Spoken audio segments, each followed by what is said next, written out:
여러분 안녕하십니까? 요한계시록 세미나 제2부에 오신 여러분들을 진심으로 환영합니다. 오늘은 제2장을 공부할 차례가 되었습니다. 우리 지난 시간에 서론과 제1장을 함께 연구해 보았습니다. 여러분, 요한계시록 1장에는 이 요한이 계시 가운데서 하늘에 있는 성소를 보았다고 기록되어 있습니다. 하늘에 있는 성소의 7 금 촛대 사이를 왔다 갔다 하시는 예수님을 보았다, 그 말입니다. 여러분, 요한계시록은 성소를 중심으로 기록된 책입니다. 여러분 아셨습니까?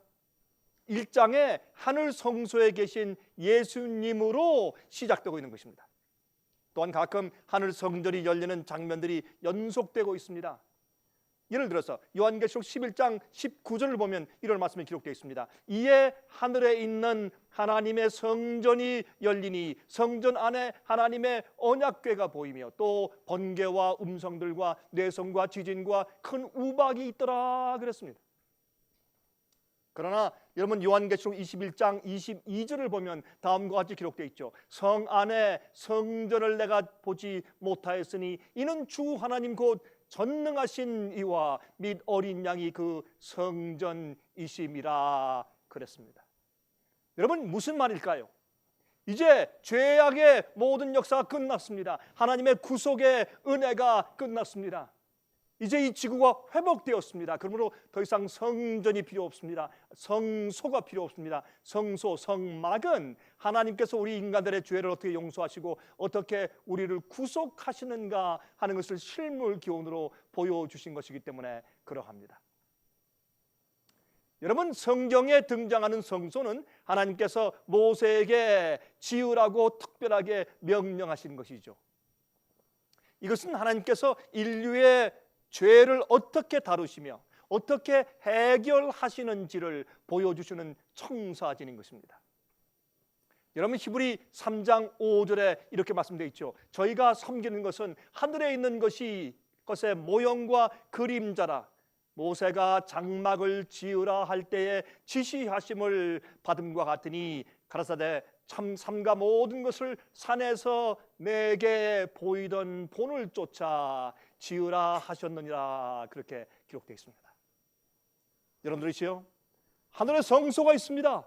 많은 그리스도인들이 이 사실을 잘 이해하지 못하고 있습니다. 이 성소, 성막 제도는 하나님의 구원의 방법과 계획을 우리에게 실물 교훈처럼 보여주는 것입니다.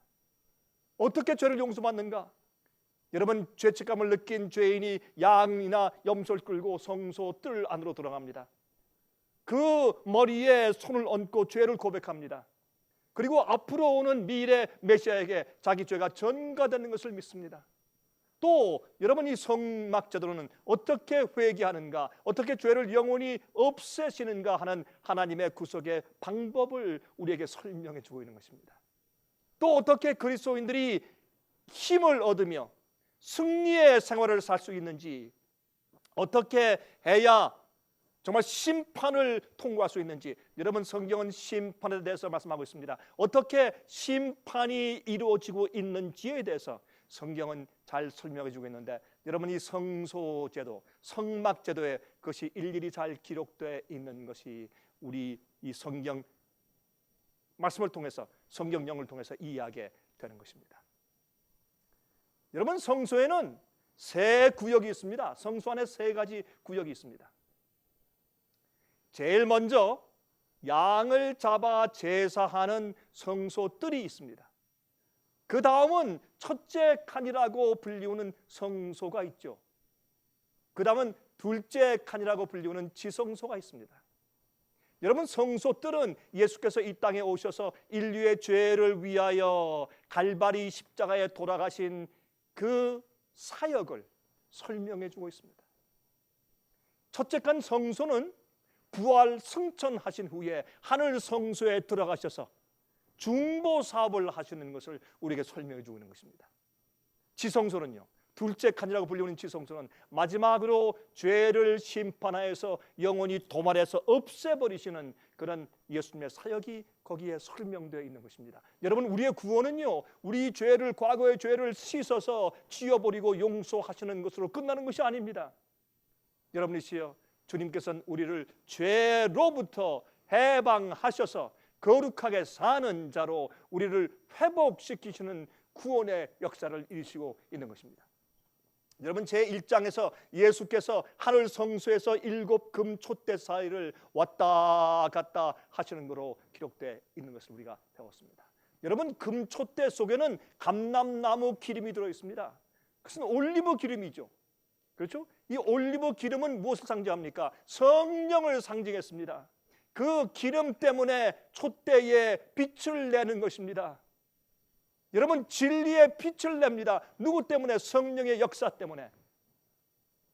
그래서 요한계시록 1장 9절부터 20절까지 있는 말씀을 좀 읽어보겠습니다. 여러분, 요한계시록 1장에 있는 이 말씀을 읽어보면서 우리가 이제 정말 새로운 그런 장으로 나아가면서 말씀을 한번 연구해 보도록 하겠습니다. 요한계시록 1장 9절부터 20절까지 있는 말씀을 제가 읽습니다. 나 요한은 너희 형제요, 예수의 환난과 나라와 참음에 동참하는 자라. 하나님의 말씀과 예수의 증거를 인하여 밤모라 하는 섬에 있었더니 주의 날에 내가 성령에 감동하여 내 뒤에서 나는 나팔소리 같은 큰 음성을 들으니 그러되 너 보는 것을 책에 써서 에베소, 서머나, 버가모, 두아디라, 사데, 빌라델비아, 라오디게아 7 교회에 보내라 하시기로. 몸을 돌이켜 나더러 말한 음성을 알아보려고 하여 돌이킬 때 7 금 촛대를 보았는데 촛대 사이에 인자 같은 이가 예수님이죠. 발에 끌리는 옷을 입고 가슴에 금띠를 띠고 그 머리와 털의 희기가 흰 양털 같고 눈 같으며 그의 눈은 불꽃 같고 그의 발은 풀무에 단련한 빛난 주석 같고 그의 음성은 많은 물소리와 같으며 그 오른손에 7 별이 있고 그 입에서 좌우에 낯선 검이 나오고 그 얼굴은 해가 힘있게 비추는 것 같더라.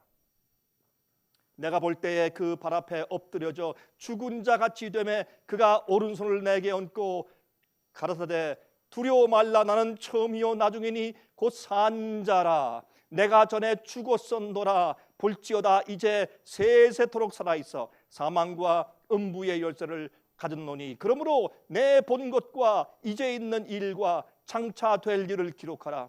내 본 것은 내 오른손에 7 별의 비밀과 7 금촛대라. 7 별은 7 교회의 사자요 7 촛대는 7 교회니라 라고 기록되어 있습니다. 다시 말해서 이것은 무엇을 말하는 것입니까? 이것은 이제 7 교회의 계시가 시작되는 것입니다. 여러분, 사도 요한이 밤모섬에서 참으로 외로이 정말 거의 100세가 된 할아버지가 유배되어 간 곳에서 예수님을 그리면서 그가 명상하고 있을 때 여러분, 그 해변가에서 철썩이는 그 지중해 물을 보고 있었습니다. 정말 그 용암성 같은 바위 와서 철썩 부딪히고 또 밀려가고 부딪히고 밀려가는 것을 보는 것입니다. 마치 하나님의 사랑이 당신의 교회에 가서 계속 사랑의 은혜를 주지만은 그러나 교회에서 계속 거절하고 있는 것 같은 그런 모습이 그가 상상된 것입니다. 이제 보고 있을 때 갑자기 뒤에서 나팔 같은 소리가 이제 들렸습니다. 요한아! 그때 요한이 어떻게 했습니까? 그가 돌이켜서 보았다고 했습니다.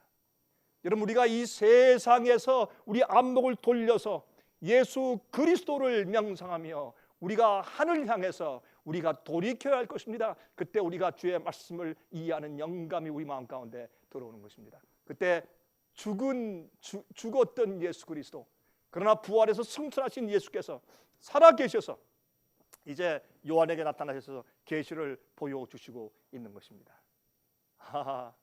이제 영원히 살아서 우리를 구원하시는 구세주로 하늘 성소에 계신 것을 보여주는 것입니다. 이렇게 해서 사실 요한계시록은 성소에 계신, 하늘에 올라가셔서 첫째 칸인 성소에 계신 분으로 시작을 하는 것을 우리가 알게 되는 것입니다. 여러분, 요한계시록 1장 20절에 7 금촛대는 7 교회라고 했습니다. 그래서 이 교회 사이를 왔다 갔다 하면서 정말 불철주야 그 불이 꺼질까, 혹시 오류가 들어올까, 교회가 넘어질까, 주님께서 계속해서 돌보시는 그런 예수님을 거기에 보이는 것입니다. 혹시 진리의 등불이 꺼질까 봐, 마귀의 역사에 넘어질까 봐 오른손에는 7 별이 있다고 했습니다. 여러분, 그것은 교회 지도자들을 말하는 것입니다. 교회 지도자들을 말하는 것입니다. 여러분, 마태복음 28장 20절을 보면 이렇게 거기에 기록된 것을 우리가 읽을 수가 있습니다. 끝날까지 너희와 항상 함께 있으리라.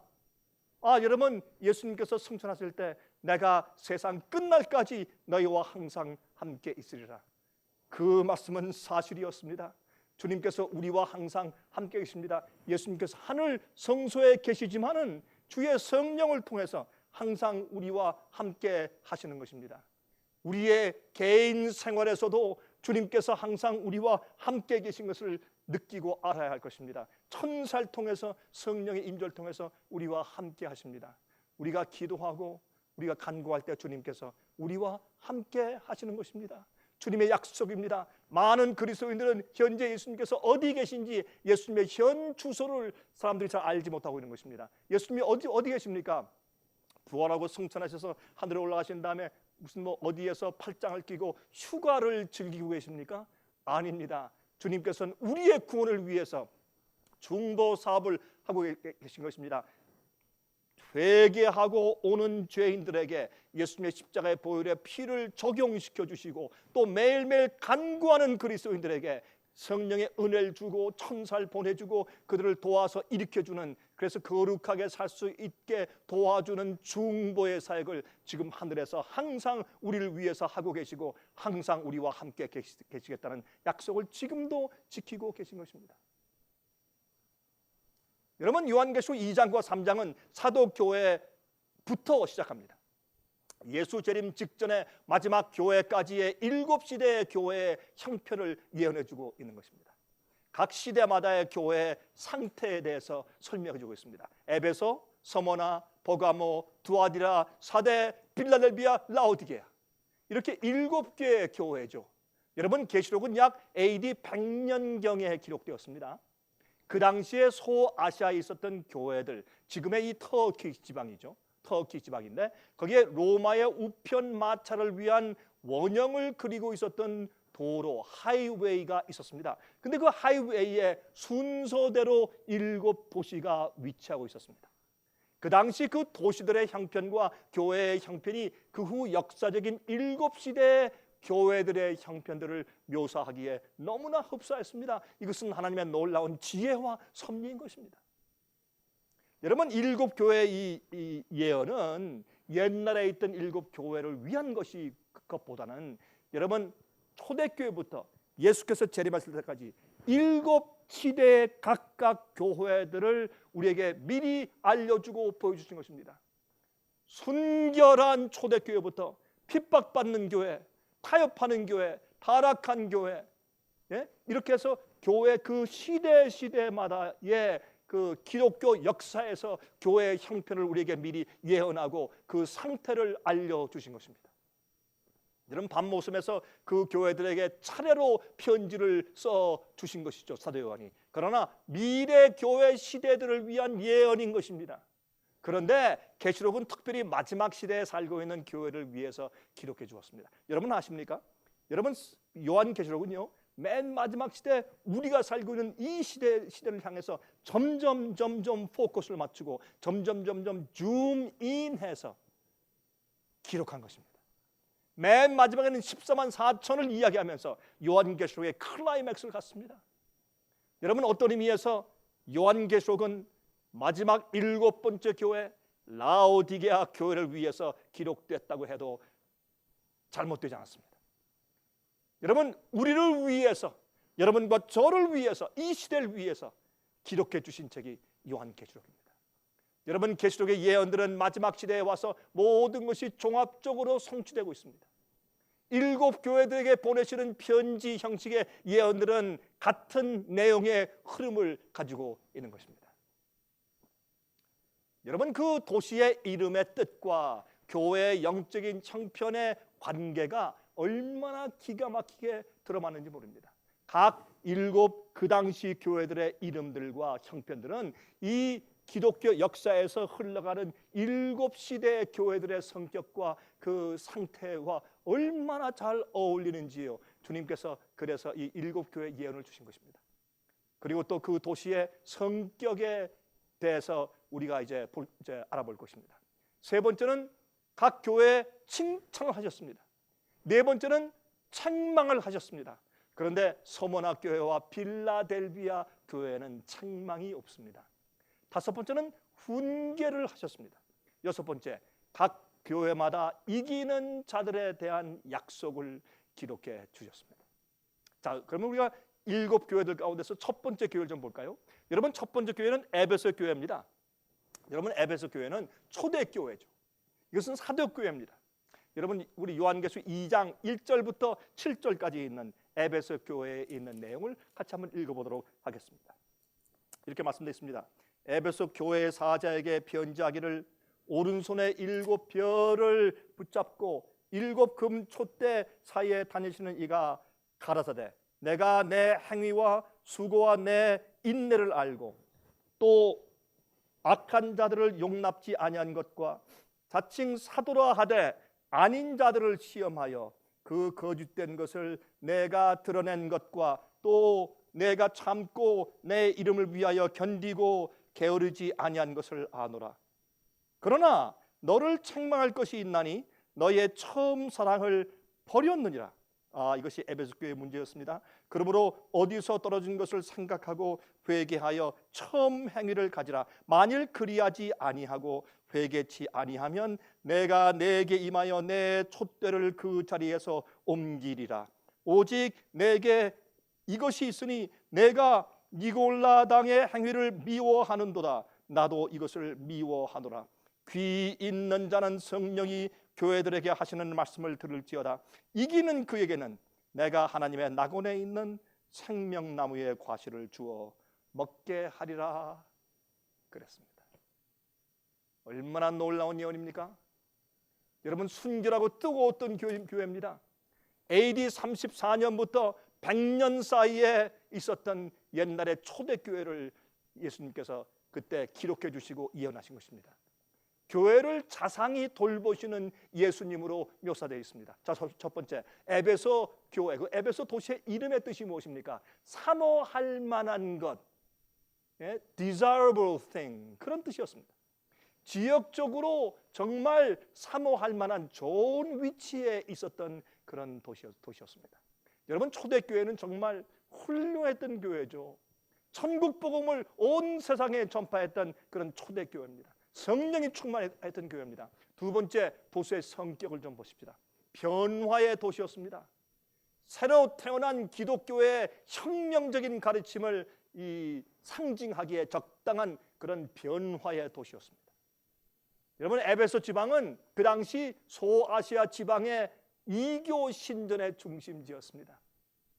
다이아나 신전, 아데미스 신전, 아스트로 신전 등 많은 이교의 우상 숭배하는 신전들이 있었습니다. 여러분, 성모 마리아를 하나님의 어머니라고 이름하여 마치 여신처럼 받들어지게 만든 결정을 한 에베소 총회가, 여러분, 에베소 총회에서 그런 일을 했죠. 마리아를 하나님의 어머니로 만들었죠. 이런 에베소 총회가 바로 이 도시에서 있었습니다. 서기 451년도에 있었죠. 세 번째, 에베소 교회에 대한 칭찬을 좀 보십시다. 여러분, 이 에베소 교회에 대해서 예수께서 칭찬하시기를 인내에 대해서 칭찬하시고 충성에 대해서 칭찬하시고 또한 그들의 견디는 그들의 생애에 대해서 칭찬하셨습니다. 여러분, 사도 바울의 양아들인 디모데가 바로 아마도 이 당시에 에베소 교회의 목사로 있었을 것입니다. 여러분, 에베소 교회는 일하는 교회입니다. 열심히 있는 교회입니다. 뜨거운 교회였습니다. 원래 가르침에 배반하지 아니하고 충실한 그런 교회였습니다. 여러분, 성경 진리로 교사들의 가르침을 시험하는 교회였습니다. 여러분, 어떤 말씀을 들을 때, 가르침을 들을 때 이것이 성경과 맞는가 안 맞는가 항상 테스트하는 진실한 교회였습니다. 우리도 그렇게 해야 합니다. 의의 표준을 잘 받들던 그런 뜨거웠던 교회입니다. 여러분, 오늘날 교회들이 초대교회로 돌아가야 하는 이유들이 바로 여기에 있습니다. 현대 자유주의가 교회를 좀먹고 있습니다. 잘못된 가르침이 깊이 들어와서 교회를 타락시켰습니다. 잘못된 가르침과 오류가 들어왔습니다. 이럴 때 우리가 에베소 교회의 신실함을 배우고 그들의 충성심을 배우고 그들이 성경의 권위를 가지고 모든 가르침을 테스트한 것을 배워야 합니다. 그들의 열성을 배워야 합니다. 그들의 사랑을 배워야 할 것입니다. 여러분, 니골라 당을 언급하고 있죠. 여러분, 그들은 이단선을 가리켰습니다. 불법의 가르침에 순종하기 위하여 육체의 욕심을 제어할 필요가 없다고 가르치는 것이었습니다. 우리가 순종하기 위해서 우리 정욕과 우리 육체의 욕심을 제어할 필요가 없다, 그렇게 가르쳤습니다. 이것은 자유주의입니다. 믿으면 다 된다는 것입니다. 한번 믿으면 영원히 구원받는다. 구원 한번 믿었으면 구원을 잃어버리지 않는다. 그런 자유주의의 가르침이었습니다. 여러분 아십니까? 오늘날 이 시대에도 그런 가르침으로 교회를 가득 채우고 있지 않습니까? 니골라당, 그 자유주의를 여러분 에베소 교회는 배척했습니다. 그들은 진리에 서서 그들은 움직이지 않았습니다. 순종의 중요성을 말살시키는 가르침이었습니다. 여러분, 니골라당이. 그래서 네 번째 어떤 책망을 하셨습니까? 첫사랑을 그러나 버렸다고 열성이 식기 시작했습니다. 진리를 고소하는 여러분 열성을 잃어버리기 시작했습니다. 이것이 에베소 교회의 문제였습니다. 여러분, 데살로니가 후서 2장에 이미 불법의 비밀이 역사하기 시작했다고 말했습니다. 여러분, 이것이 에베소 교회 얘기가 아닙니까? 사도 바울은 이미 불법의 비밀이 역사하기 시작했다고 말한 것입니다. 여러분의 신앙은 어떻습니까? 우리가 이 에베소 교회를 공부하면서 여러분의 신앙은 어떻습니까? 우리도 신실하게 진리를 지키고 자유주의를 배척해야 합니다. 다섯 번째, 그 교회에 대해서 훈계하십니다. 어떤 훈계입니까? 기억하여 회개하고 돌아서라. 너희가 어디에서 첫사랑을 버렸는지, 어디에서 너희가 타협했는지 너희가 기억하여서 어느 지점인지 가서 돌이켜서 회개하라고 했습니다. 여러분들이 여러분의 개인의 생활은 어떻습니까? 우리 교회의 생활은 어떻습니까? 우리가 떨어진 그곳에 돌아가 보아야 합니다. 어디에서 무엇을 잘못하고 무엇을 타협했기 때문에 우리가 떨어졌는지 그곳으로 돌아가서 고쳐야 할 것입니다. 그리고 원래의 상태로 돌아가서 회개해야 할 것입니다. 마음속에 사랑이 가득 찼던 시간을 기억해야 할 것입니다. 여러분, 행함은 사랑을 낳지 못합니다. 아무리 많이 주고 아무리 열심히 교회를 위해서 일하고 아무리 많이 행해도 행함 자체는 우리 마음 가운데 사랑을 낳아주지 못합니다. 그러나 사랑을 가지고 주님을 섬기면, 사랑을 가지고 순종하면 그 사랑은 우리에게 행함을 낳는 것입니다. 사랑하는 마음이 있을 때 행하는 것입니다. 그 일을 하고 열심을 다하게 되는 것입니다. 여러분, 열심 있는 행함은 마음속에 사랑이 있다는 증거입니다. 그리스도와 교회와의 관계는 신랑과 신부의 관계입니다. 여러분의 마음은 어떻습니까?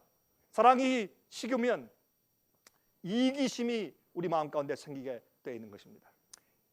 여섯 번째, 이기는 자들에 대한 약속입니다. 여러분, 이 에베소 교회에서 이기는 자들, 무엇을 이겼습니까? 그들의 타협하려는 것을 이겼습니다. 오류가 들어오는 것을 이겼습니다. 이기는 자들에 대한 약속입니다. 하나님 낙원에 있는 생명나무의 과실을 주어서 먹게 하겠다라고 약속을 하셨습니다. 영원한 생명입니다. 여러분, 인간 복제가 아닙니다. 여러분, 의학적으로 사람을 살리는 것이 아닙니다. 영원히 살 수 있는 몸과 생명력을 주시겠다고 했습니다. 여러분, 일곱 교회의 약속들은 이기는 자들에게만 주어집니다.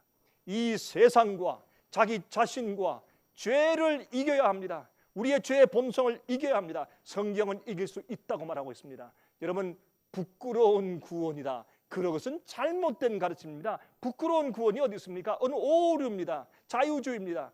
여러분, 승리하는 자들에게 영생이 약속되어 있습니다. 우리는 승리할 수 있습니다. 로마서 6장 22절에 말씀했지 않습니까? 그러나 이제는 너희가 죄에서 해방되고 하나님께 종이 되어서 거룩함에 이르는 열매를 얻었으니 이 마지막은 영생이라 그랬습니다. 우리가 매일의 구원의 경험을 하는 것입니다. 그러나 마지막 거룩한 열매를 맺은 다음에 그 마지막은, 끝은 영생이라고 했습니다.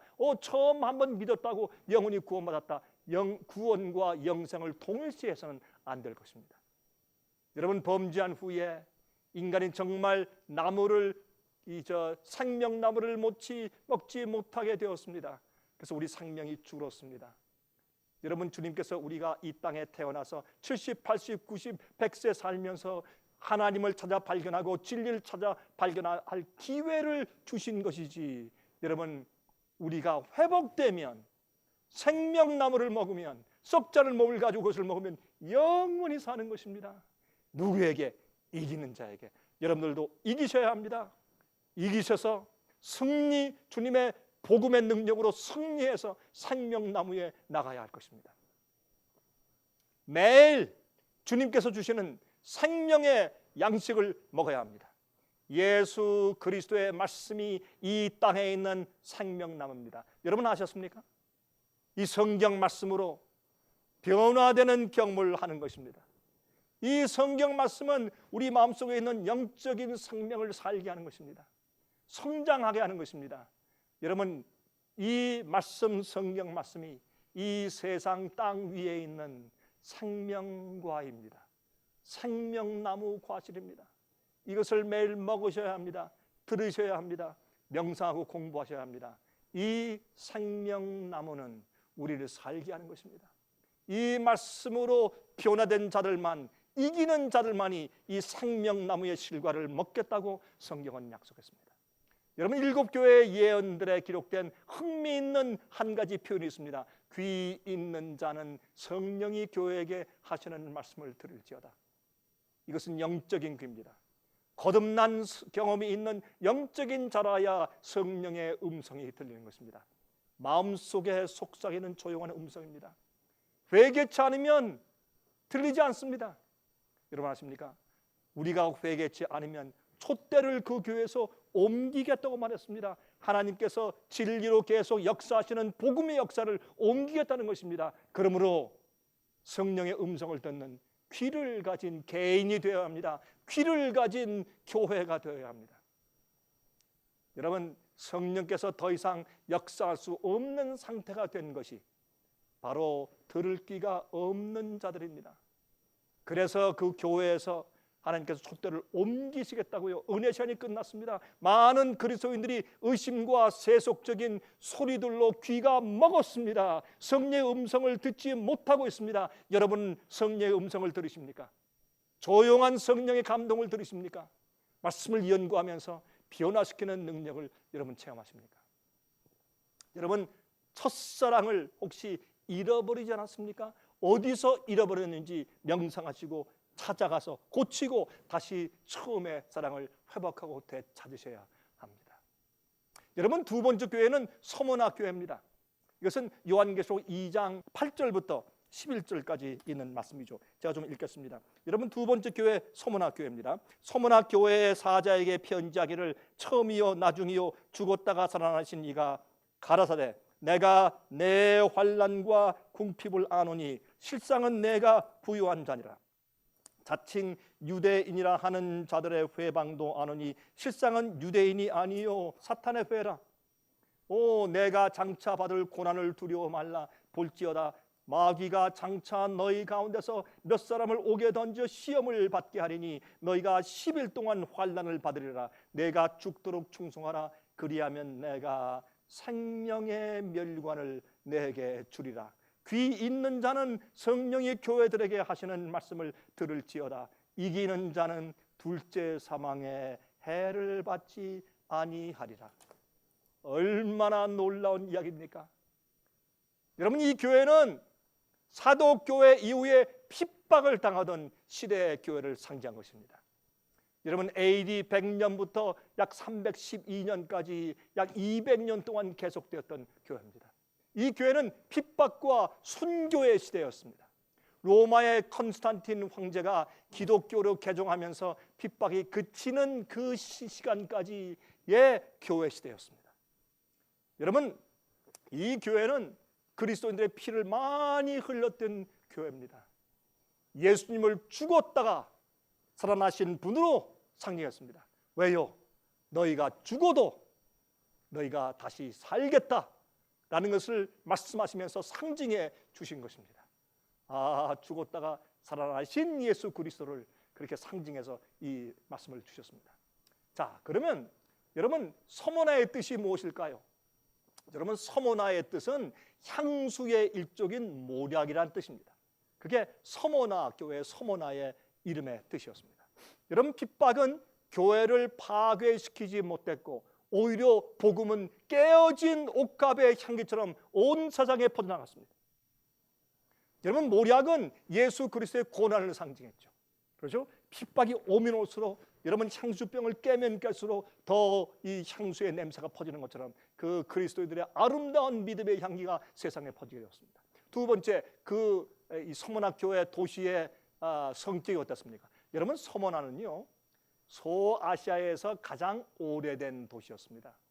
또한 지금까지 유일하게 존재해오는 도시입니다. 여러분 생명의 도시라고 불리웠습니다. 지진, 전쟁, 화재, 천연재해 등에서 살아남은 도시입니다. 지금까지 있죠. 온갖 핍박에도 견뎌낸 교회를 상징하기에 적합한 도시였습니다. 세 번째, 어떤 칭찬을 하셨는가요? 실상은 부유한 자라. 너희의 실상은 너희가 참 고난을 받지만은 실상은 부유한 자라. 그렇게 말했습니다. 여러분 유명한 순교자였던 폴리캅이 이 도시교회의 감독이었습니다. 여러분 폴리캅의 여러분 그 장렬한 순교의 장면을 여러분께서 기억하시죠? 여러분 이 폴리캅 교회 감독을 잡으러 온 로마의 군병들을 그는 집에서 융성하게 식사를 대접합니다. 그리고 로마 총독과 황제를 숭배하라고 그렇게 핍박하는 가운데 그는 믿음으로 인내함으로 잘 견뎠습니다. 여러분 그래서 말이죠, 그 군인들이 가서 그를 사자굴에 던졌습니다. 그러나 마침 그 사자가 너무 많이 먹어서 배가 불러서 폴리캅을 잡아먹지 않는 것입니다. 그래서 그를 드디어 이제 화형대에 놓고 불로 태워 죽였죠. 여러분 그 당시에 파구스라는 그런 언덕에서 화형식을 거행했습니다. 근데 그에 대한 참으로 놀라운 순교 이야기가 기록되어 있죠. 그는 찬송하면서 죽어갔습니다. 여러분 그는 그 화형대 앞으로 가면서 찬송하며 나갔다고 했습니다. 그는 그 화형대에 나가서 불 붙은 것을 보면서 내가 장미꽃 제단처럼 보인다고 그렇게 그는 찬송하며 나갔습니다. 그는 두려워하지 않았습니다.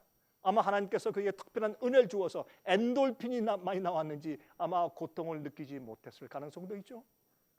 여러분 그는 죽어가면서 하나님을 찬송하는 모습으로 많은 자들에게 큰 감동을 주었습니다. 그의 죽음이 수많은 사람들이 일어나서 주님을 믿게 만든 결과를 낳았죠. 여러분 우리의 고난은 하나님께 영광을 돌릴 수 있는 기회가 되는 것입니다. 이 서머나 교회에서는 말이죠 책망이 없습니다. 이 서머나 교회에 대해서는 책망이 없습니다. 내 환난과 궁핍 그러나 실상 너희는 부유한 자라. 그들의 믿음을 칭찬하셨습니다. 자칭 유대인들, 이건 사탄의 회라고 했습니다. 거듭나지 않은 자들입니다. 그들은 꼬장꼬장하게 무엇을 따지는 자들이지만 정말 거듭난 자들은 아니었습니다. 교회를 해치는 자들이었습니다. 여러분 로마서 2장 28절과 29절 보면 이런 말씀이 기록되어 있죠. 대저 표면적 유대인이 아니요 표면적 육신의 할례가 아니라 오직 이면적 유대인이며 할례는 마음에 할지라 그렇게 말씀하셨습니다.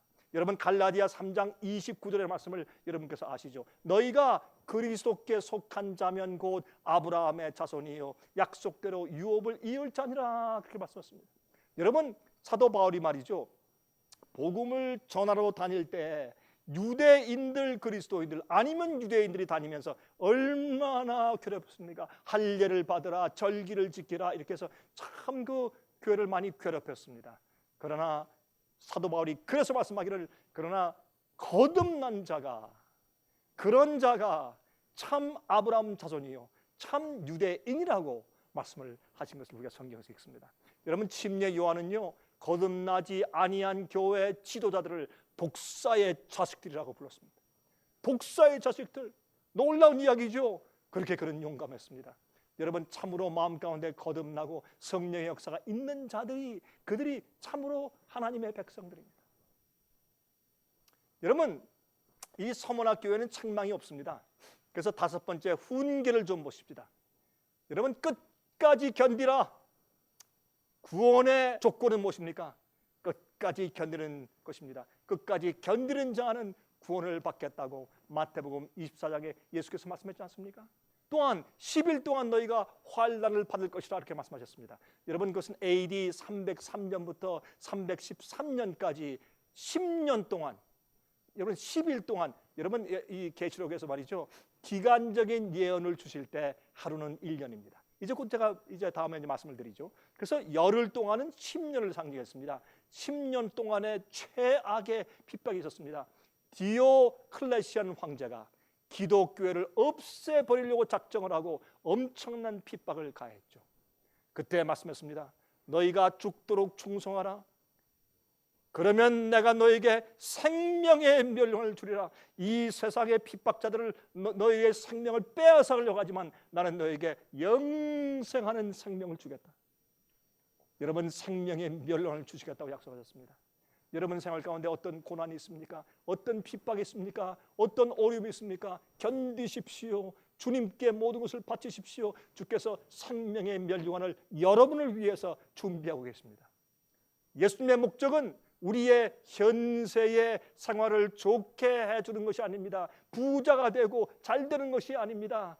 영생을 주시는 것입니다. 많은 그리스도인들이 진리 때문에 죽어가고 있습니다. 여러분, 성경 약속이 다 모든 사람들에게 적용되는 것은 아닙니다. 이기는 자들에게, 서문학 교회에서 이긴 자들처럼 이기는 자들에게 그 약속이 적용되는 것입니다. 여러분, 하나님께서 말이죠, 우리 믿는 자들이 환난을 받지 않게 해주는 것이 아닙니다. 환난 속에서 우리를 구원해 주시는 것입니다. 여러분, 다니엘과 세 친구의 이야기를 아시죠? 여러분, 하나님께서 다니엘을 사자굴에 들어가지 않게 구원하신 것이 아니라 사자굴 안에서 구원하셨습니다. 세 친구를 풀무불의 환난에 들어가지 않게 보호하신 것이 아니라 하나님께서 그들을 풀무불 속에 들어갔지만은 불이 그들을 태우지 못하게 하고 그들을 건지심으로, 예수께서 그들과 함께 서 계심으로 그들을 구원하신 것입니다. 우리가 세상에 보여야 할 우리의 감동이 무엇입니까? 똑같은 생활을 해도 이런 모든 고난이나 핍박이 우리를 사루지 못하는 것입니다. 승리케 하는 것입니다. 여러분이시여, 우리를 고난과 환난에 빠지지 않게 보호하시는 것이 아니라 그 안에서 우리가 환난에 의하여서 죽지 않게 보호하시고 승리하게 우리를 인도하시는 것으로 세상에 보여주는 것입니다. 여섯 번째, 어떤 약속을 주셨습니까?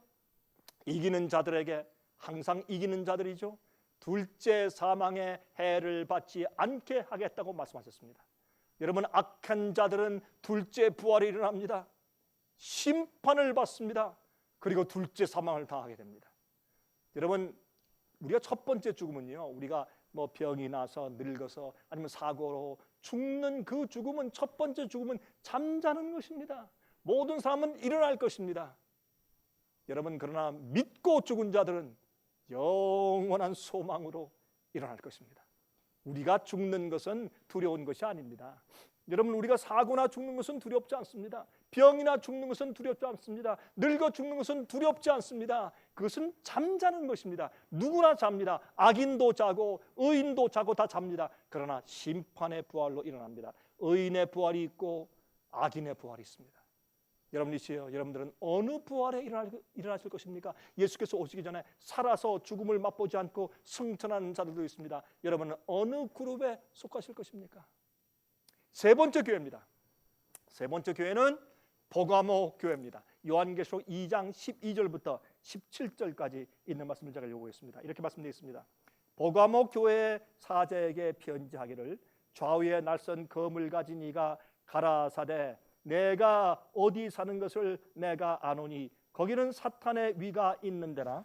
내가 내 이름을 굳게 잡아서 내 충성된 증인 안디바가 너희 가운데 곧 사탄에 거하는 곳에서 죽음을 당할 때에도 나를 믿는 믿음을 저버리지 아니하였도다.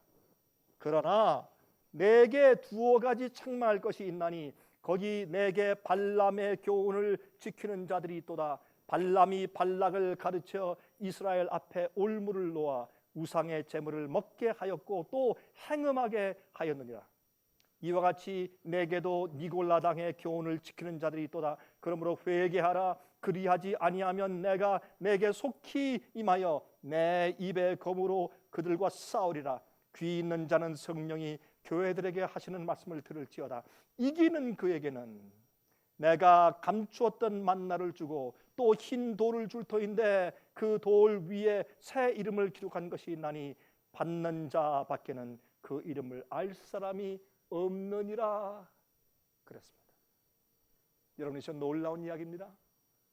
이 교회는, 이 버가모 교회 시대는 AD 313년부터 338년까지 있었던 교회입니다. 이 시대는 타협과 타락의 시대였습니다.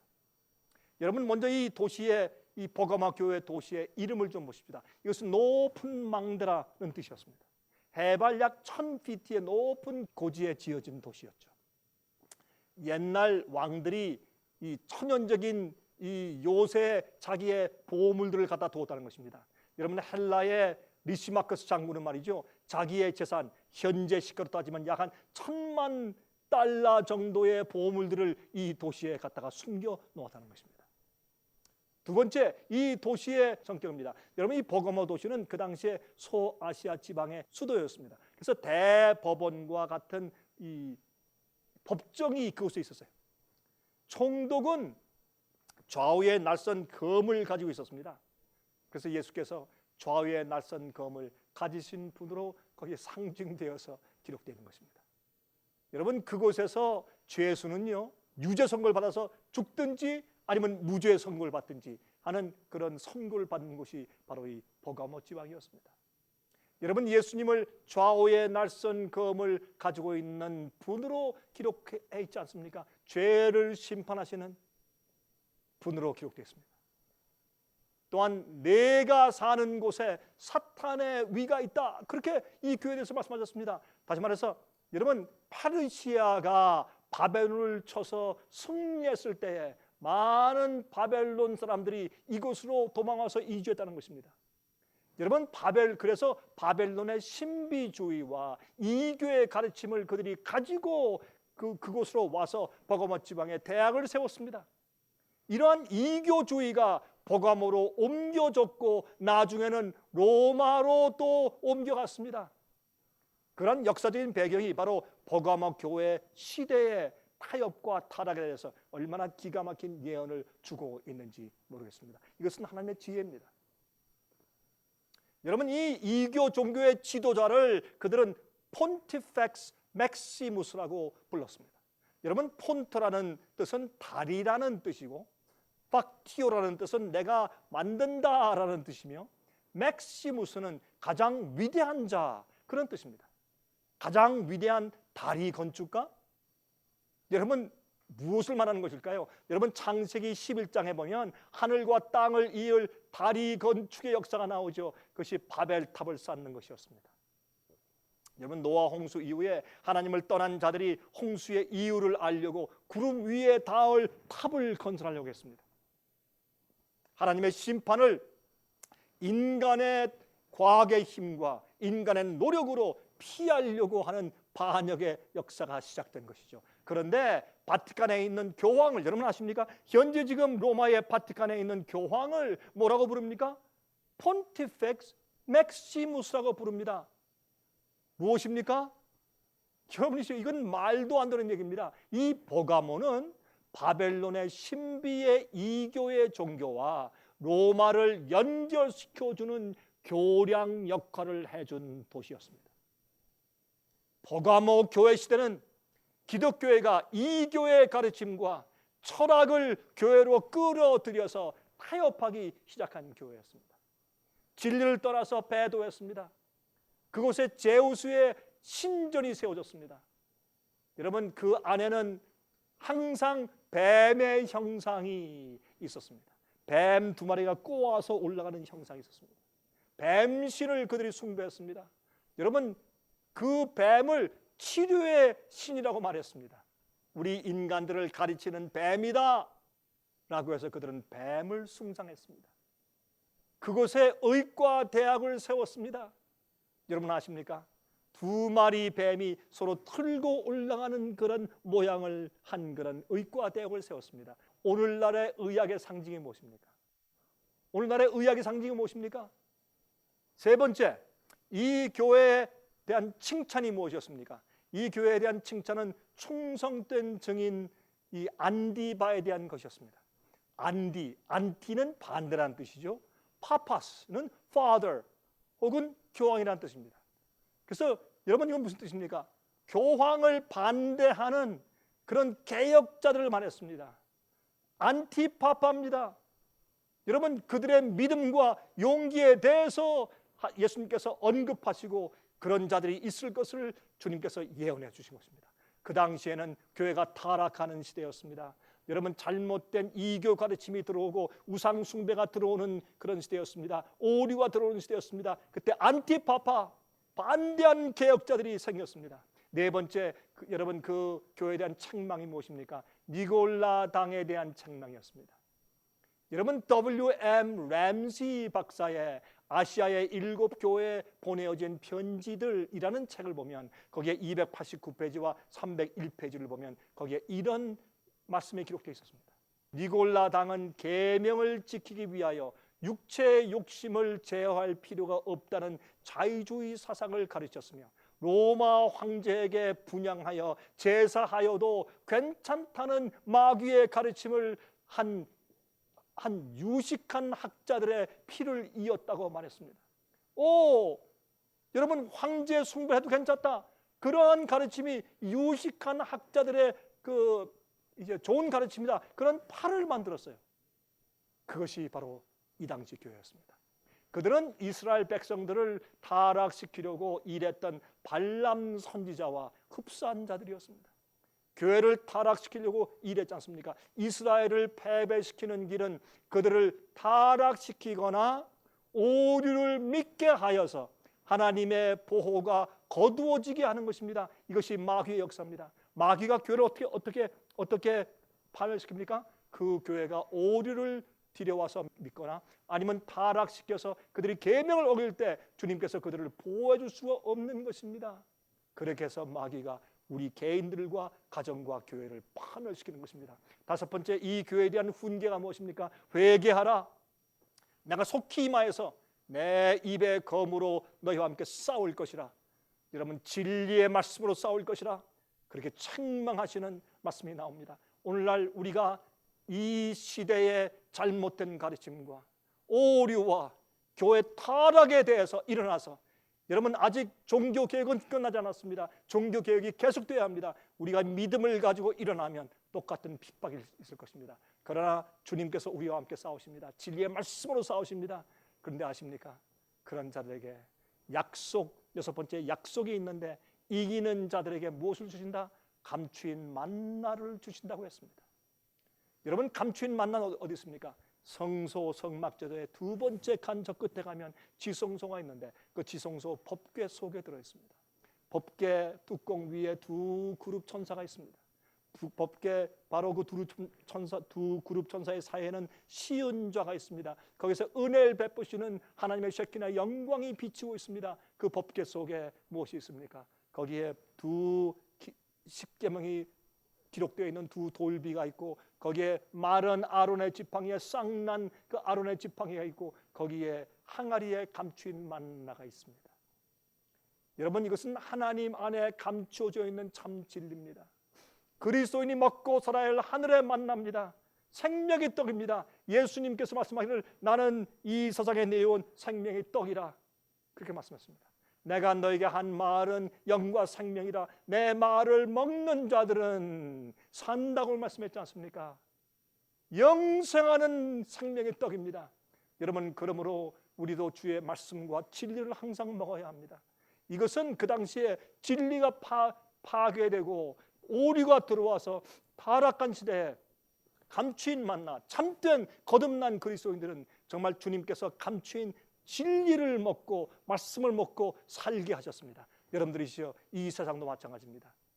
타협되고 자유주의가 들어오고 잘못된 복음이 들어와서 타락한 교회 시대, 그러나 여러분들은 진리를 발견할 수 있습니다. 참 말씀을 발견할 수 있습니다. 여러분, 감추인 만나를 먹으십시오. 여러분, 사람들이 다 교회 다니면서 영적으로 죽어갈 때 여러분 말씀 감추인 만나를 받아 먹으십시오. 어떤 자들에게 주신다고요? 이기는 자들에게. 우리 자신과 사탄과 우리의 본성과 세상과 죄를 이기는 그런 경험을 하셔야 합니다. 이것이 참 그리스도인입니다. 그런 자들에게 주님께서 매일매일 영적으로 살 수 있는 참 진리의 말씀을 성령으로 공급해 주실 것입니다. 에레미야 15장 16절입니다. 만군의 하나님 여호와시여, 나는 주의 이름으로 일컬음을 받는 자라. 내가 주의 말씀을 얻어 먹었사오니 주의 말씀은 내게 기쁨과 내 마음의 즐거움이니이다 라고 말했습니다. 여러분, 만나는 해가 뜨고 지면 사라집니다. 아침 일찍 내렸습니다. 이스라엘 백성들이 그때 이제 일어나서 천막을 걷고 나가면 바로 거기에 조용히 밤에 여러분 그 만나가 내렸습니다. 그들이 그것을 거두어서 먹었습니다. 여러분들은 만나를 먹는 경험을 하셔야 합니다. 또한 이기는 자들에겐 흰 돌을 준다고 했습니다. 그 당시에 판사가 말이죠, 정죄하는 자에게 정죄의 시에는 검은 돌을 주고 무죄를 선고할 때 흰 돌을 주었습니다. 노예나 종을 해방할 때 흰 돌을 주었습니다. 장군이 전쟁에 승리하고 돌아왔을 때 황제가 그에게 흰 돌을 주었습니다. 흰 트로피를 주었습니다. 그 위에 새 이름을 기록해 주었다고 했습니다. 여러분이시여, 우리는 영적으로 그 승리의 경험을, 이기는 경험을 해야 합니다. 나만이 아는 영적인 성령의 경험이 우리 속에 있어야 합니다. 나만이 아는 새 이름을 우리 마음 가운데 기록해 주신다고 했습니다. 요한복음 8장 36절에 있는 말씀입니다. 그러므로 아들이 너희를 자유케 하면 너희가 참으로 자유하리라 그랬습니다. 여러분은 자유하십니까? 여러분은 자유하십니까? 여러분, 우리는 정말 영적으로 자유한 자들이 되어야 할 것입니다. 네 번째 교회입니다. 여러분, 두아디라 교회는 요한계시록 2장 18절부터 29절까지 있는 말씀입니다. 제가 읽도록 해보겠습니다. 두아디라 교회의 사자에게 편지하기를, 그 눈이 불꽃 같고 그 발이 빛난 주석과 같은 하나님의 아들이 가라사대, 내가 내 사업과 사랑과 믿음과 섬김과 인내를 아노니 내 나중 행위가 처음 것보다 많도다. 그러나 내게 책망할 것이 있노라. 자칭 선지자라 하는 여자 이세벨을 내가 용납함이니 그가 내 종들을 가르쳐 꾀어 행음하게 하고 우상의 제물을 먹게 하는도다. 또 내가 그에게 회개할 기회를 주었으되 그 음행을 회개하고자 아니하는도다. 볼지어다, 내가 그를 침상에 던질 터이요 또 그로 더불어 가늠하는 자들도 만일 그의 행위를 회개치 아니하면 큰 환난 가운데 던지고 또 내가 사망으로 그의 자녀를 죽이리니 모든 교회가 나는 사람의 뜻과 마음을 살피는 자인 줄 알리라. 내가 너희 각 사람의 행위대로 갚아주리라. 두아디라에 남아 있어 이 교훈을 받지 아니하고 소위 사탄의 깊은 것을 알지 못하는 너에게 말하노니 다른 짐으로 너에게 지울 것이 없노라. 다만 너희에게 있는 것을 내가 올 때까지 굳게 잡으라. 이기는 자와 끝까지 내 일을 지키는 그에게 만국을 다스리는 권세를 주리니 그가 철장을 가지고 저희를 다스려 질그릇 깨뜨리는 것과 같이 하리라. 나도 내 아버지께 받은 것이 그러하니라. 내가 또 그에게 새벽별을 주리라. 귀 있는 자는 성령이 그들에게 하시는 말씀을 들을지어다. 여러분이시여, 여러분 계속해서 귀 있는 자는 들으라 했습니다. 귀 있는 자, 우리가 성령의 음성을 듣는 경험이 있어야 할 것입니다. 여러분, 이 교회는, 두아디라 교회는 AD 538년부터 16세기 초까지 존재했던 교회입니다. 여러분, 제가 계시록 2장 19절부터 18절부터 29절까지 읽었죠. 약 1000년 이상이나 계속되었던 중세기의 종교 암흑 시대였습니다. 성경의 진리가 타협되고 이교의 가르침이 교회에 깊이 들어와서 진리를 대체하기 시작한 때였습니다. 교황권의 세력이 확립된 시기입니다. 그래서 1000년 이상 동안 큰 핍박이 있었습니다. 종교개혁이 일어나기까지 계속된 교회입니다. 여러분, 사도 바울과 요한과 베드로는 이러한 때가 올 것을 미리 예언해 주었습니다. 여러분, 데살로니가 후서 2장 3절과 7절과 8절에 있는 말씀을 기억하십니까? 이렇게 말씀되어 있죠. 누가 아무렇게 하여도 너희가 미혹하지 말라. 먼저 배도하는 일이 있고 저 불법의 사람 곧 멸망의 아들이 나타나기 전에는 이르지 아니하리라. 불법의 비밀이 이미 활동하였으나 지금 막는 자가 있어 그 중에서 옮길 때까지 하리라. 그때 불법한 자가 나타나리니 주 예수께서 그 입기운으로 저를 죽이시고 강림하여 나타나심으로 패하시리라. 여러분이시요, 이미 그 시대에 이 무슨 일이 있다고 했습니까? 제일 먼저 배도하는 일이 있다고 했습니다. 영어로 falling away, 진리에서 떠나가는 일이 먼저 있다고 했습니다. 눈이 불꽃 같으신 예수께서 그것을 통찰하시고 우리에게 예언해 주신 것입니다. 그런 교회 시대가 올 것을 미리 예언해 주신 것입니다.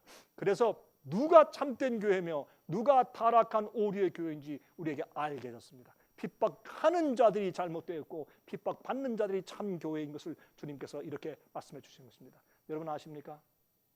이 세력은 예수께서 오실 때까지 계속할 것이다. 이 불법의 사람은 예수께서 오심으로 패할 것이라고 말씀되어 있습니다. 앞으로 계속 연구하겠습니다.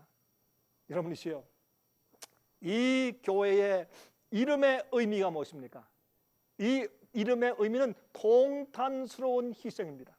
단순한 믿음이 거짓 진리와 바꿔치기를 당했습니다. 행함과 공로의 정신이 들어왔습니다. 미사를, 예배가 아니라 미사를 드리기 시작했습니다. 성지 순례를 여러분 강조했습니다. 속죄권을 팔았습니다. 이건 말이 되는 얘기입니까? 고행과 의식을 행하면 공로를 받아서 구원 얻는다고 가르쳤습니다. 고해 성사, 교회 책임자에 가서 자기 죄를 고백하고 용서받는 고해 성사가 생겼습니다. 인간이 세운 그 제사장들의 제도가 생겼습니다. 여러분, 대제사장은 유일하신 예수님만 하늘에 계시고 그분만 우리의 중보자라고 성경은 말씀하고 있습니다. 그러나 잘못된 제도가 깊이 교회에 들어왔습니다. 두 번째, 도시의 특징이 무엇이었습니까? 군대를 주둔시켰던 곳이지만 천연적인 방어물이 없는 허약하게 보이는 도시였습니다.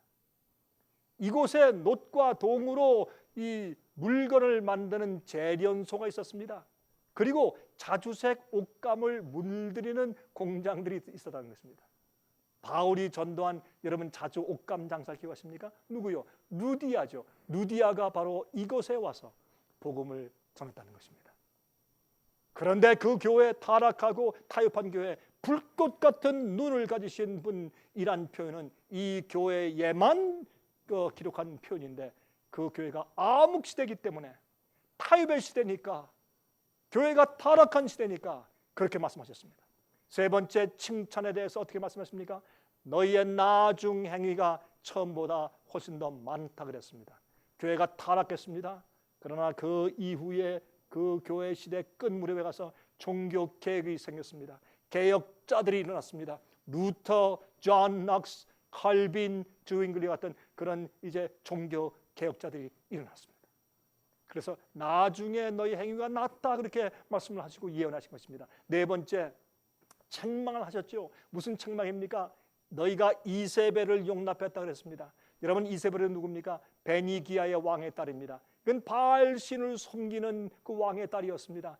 이스라엘 왕인 아합이 그 이세벨을 데려다가 아내로 삼았습니다. 바알신 숭배가 이스라엘에 들어왔죠. 그래서 이제 들어왔죠. 하나님의 교회 지도자와 바알신의 제사장의 딸과 결혼하게 된 것입니다. 이것이 배도한 교회입니다. 기독교회에 이 교회 가르침이 들어와서 결혼하게 되었습니다. 오늘날도 그러합니다. 여러분이시여, AD 538년도에 로마의 저스티니안 황제가 로마에 있는 교회의 감독에게, 로마에 있는 기독교 감독에게 세상의 모든 교회의 머리요, 이단을 심판하는 자로 임명했다는 것입니다. 그때부터 1260년 동안 핍박의 시대가, 암흑 시대가 세력을 떨치게 된 것입니다. 여러분, 중세기에 가장 많이 사람을 죽인 때가 바로 이 시대입니다. 약 5천만 명에서 1억 명 이상의 사람들을 핍박하여서 순교시켜서 죽였습니다. 무수한 순교자들이 희생을 당했습니다. 여러분, 유명한 왈덴스인들이 있지 않습니까? 여러분, 그들이 그 산으로 올라가서 피에몬 골짜기에서, 알프스산 그 기슭의 피에몬 골짜기에서 그들은 여러분 그 굴 속에 들어가 있을 때 그 입구에 모닥불을 피우고, 그들이 나오면 그들이 이 몽둥이로 머리를 때려서 그 하얀 눈에 피가 낭자하게 만들어서 죽였던 것입니다. 여러분, 성경은 이렇게 말씀했습니다. 회개할 기회를 주었으나 너희가 회개하지 않았다 그랬습니다. 너희가 회개치 않으면 환란에 던지겠다 그랬습니다. 다섯 번째, 이 교회에 대한 훈계가 무엇입니까? 다른 짐을 너에게 지우지 않겠다. 다만 너에게 있는 것을 굳게 붙잡아라. 여러분, 이것이 무엇입니까? 너희가 아는 그 적은 빛에서만 너희가 붙잡고 있으라. 더 큰 부담을 주지 않겠다. 왜? 타락한 시대에서 견디는 것 자체가 어려운 시대니까 그렇게 말씀을 하셨습니다. 그리고 여러분, 이 종교 개혁자들이라고 해서 그들이 다 아는 것이 아니었습니다. 그러나 너희가 가지고 있는 것을 굳게 붙잡아라. 그들이 가지고 있던 그 당시 아는 그 빛을 가지고 그들은 굳게 붙잡으며 종교 개혁을 이루었습니다. 여섯 번째, 이기는 자에게 약속을 주셨죠. 끝까지 내 일을 지키는 자에게 만국을 다스리는 권세를 주겠다고 했습니다. 여러분, 로마의 교회나 핍박자들 앞에서는 연약하게 보일지 모르나 우주의 왕이 함께 하는 사람들입니다. 여러분, 아십니까? 하나님께서는 그들을 세우셔서 앞으로 만국을 다스리는 권세를 주실 것입니다. 철장으로 다스릴 것이라고 말했습니다. 다시 말해서 주님과 함께 보좌에 앉아서 악인들을 심판할 것입니다. 타락한 천사들을 심판할 것입니다. 주님과 함께 있을 것입니다. 승리하신 예수께서 받으신 그 권세를 그들도 받을 것입니다.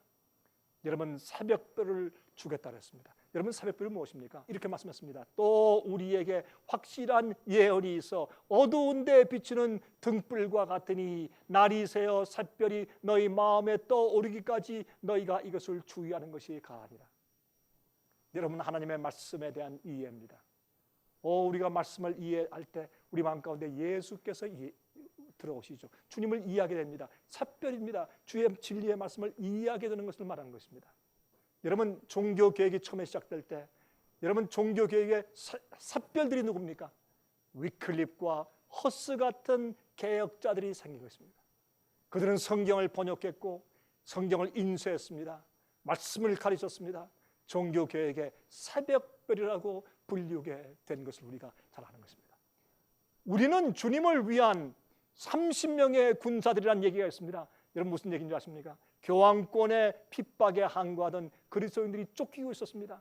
십자군들이 따라갔습니다. 여러분, 그 당시 십자군들은 많은 죄수들을 너희가 우리 말을 들으면 죄를 용서해 주겠다라고 해서 이 군대로 삼은 용병들이 많이 있었습니다. 그들은 잔인한 사람들이었습니다. 그러나 이제 이 십자군들이 바로 이 그리스도인을 잡아 죽이기 위해서 한 산으로 갔습니다. 거기에 30명의 그리스도인들이 있었습니다. 30명의 그리스도인들이 있었는데 거기 그들을 붙잡아서 그 추운 겨울날 얼음을 깨고 그 물속에 집어쳐 넣었습니다. 그때 30명이 스크럽을 짜고 그들이 이렇게 어깨 동무를 하고서 그들이 노래를 불렀다는 것입니다. 우리는 예수를 위한 30명의 군사들, 우리는 예수를 위한 30명의 군사들 하고 그들은 찬송을 부리면서 그 추위를 그 물속에서 견디고 있었습니다. 그런데 그렇게 하다가 한 명이 너무 추우니까, 너무 힘드니까 약해져서 나는 포기하겠습니다 라고 30명 가운데서 한 명이 아마 포기하고 타협해서 아마 나갔던 모양입니다. 그때 그 장면을 보던 이 십자군의 대장이 오히려 그 남아서 그들이 계속 찬송을 부르는 사람들에게 감동을 받았습니다. 우리는 예수를 위한 29명의 군사들, 우리는 예수를 위한 29명의 군사들 하는 그 사람들의 찬송소를 듣고서 마음에 깊은 감동을 받은 십자군 대장이 자기 옷을 벗고서 들어가면서 나도 당신들의 믿음에 합작이 원합니다 라고 간증하고 들어가서 그들과 함께 어깨동무하고서 그들이 그 속에 있게 되었습니다. 그래서 이 그리스도인들의 찬송이 또 바뀌었다는 것입니다. 우리는 예수를 위한 30명의 군사들, 우리는 예수를 위한 30명의 군사들. 여러분이시여, 예수께서 속히 오실 것입니다. 이 세상은 오래가지 못할 것입니다. 이러한 교회 역사들은 현재 우리 시대에 무엇을 해야 하며 이 교회가 어떤 형편 가운데 있으며 또 어떠한 조건 가운데 있는지 우리가 무엇을 해야 되는지를 우리에게 알려주는 것입니다. 우리는 타락한 시대에 살고 있습니다. 잘못된 오류가 들어온 시대에 살고 있습니다. 여러분, 이 교회에서 우린 이겨야 합니다. 개혁자들의 신앙을 본받아야 합니다. 견뎌야 합니다. 충성심을 가져야 합니다. 끝까지 이기는 자들에게 영생이 있다고 말씀했습니다. 여러분이시여, 여러분 개인 생활 가운데 어떤 어려움이 있습니까? 그러나 생명의 면류관을 주님께서 드시고 여러분을 도와주시며 기다리고 계십니다. 승리하시기 바랍니다. 여러분, 다음 시간에는 정말 중요한 요한계시록 3장을 함께 연구하면서 마지막 시대, 우리 시대의 교회에 대해서 한번 연구해 보도록 하겠습니다. 여러분, 다음 시간까지 주님의 성령의 은혜 가운데 평안하시기 바랍니다. 감사합니다.